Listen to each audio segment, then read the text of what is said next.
What did you think of the march today here? Look,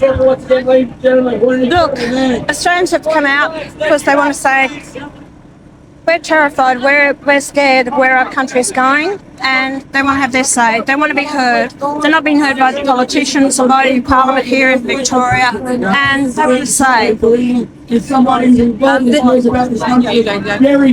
Nationals have suggested having immigrants just in regional Australia. Do you agree with that?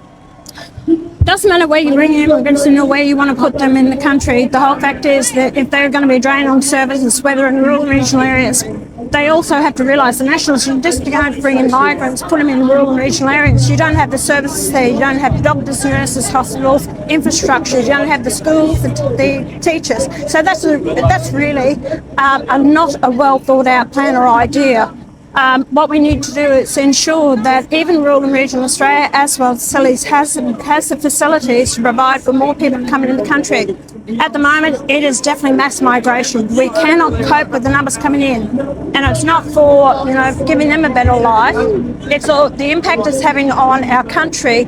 But the governments are only doing it because they've overspent. They can't manage the money, and they're bringing them in purely for hoping they'll get jobs and pay more taxation. That's not the way to run a country. Pauline, what would you say to people who say that this view is racist? For Australians to actually stand out, be proud, who's saying, this is the only chance we have to voice our opinion because the governments don't listen to them. They're here out of pure frustration because they're not being heard or listened to. You've got escalating crime in the state, it's the worst of it in the whole country. You've got, housing crisis that's going on. You have the farming sector that's screaming because they're not being listened to. There's many, many issues. Cost of living is nothing. That many people are wanting to get out of the state. I know people want to leave, but they can't because they've got their families here or their parents here as well. It is a real problem, this state. I'll tell you, it's a basket case. This state is an absolute basket case, and you have to look at why. Because your governments, your Labor government, the worst state under COVID-19, under the Andrews government, Alan's not doing any better whatsoever. And you've got no opposition here who are absolutely pathetic. Maybe the new opposition leader may make a difference. I don't know. But I tell you what, they haven't got the people behind them. The people are so disillusioned. And I will stand candidates the next election to give the people an opportunity to vote for someone else and bring in the policies that we hope can turn the state around. Do you have any regrets wearing a burka in Parliament the other day? No, of course I don't have any regrets. Why should I?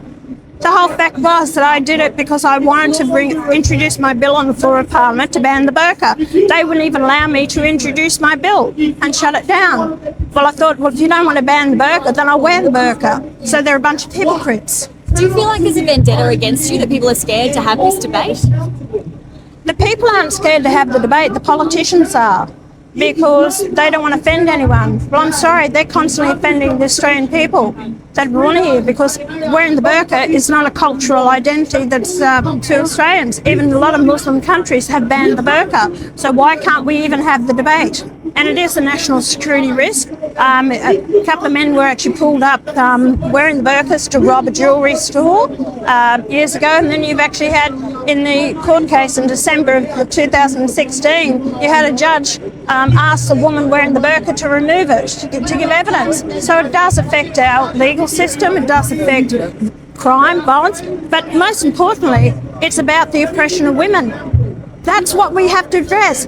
Why are we now that parliamentarians are saying they want the rights of women protected, whether it comes to domestic violence or coercion, but they won't address the burqa, which is also a domestic violence, coercion, control over women, yet they won't debate it. You've done it before, will you do it again? The last time I did it was 8 years ago, and it was basically because there was no dress code in the parliament. It was in my cupboard for 8 years. And I have no intentions or plans to bring it out at all. But push comes to shove, then I will to prove a point. I won't say never.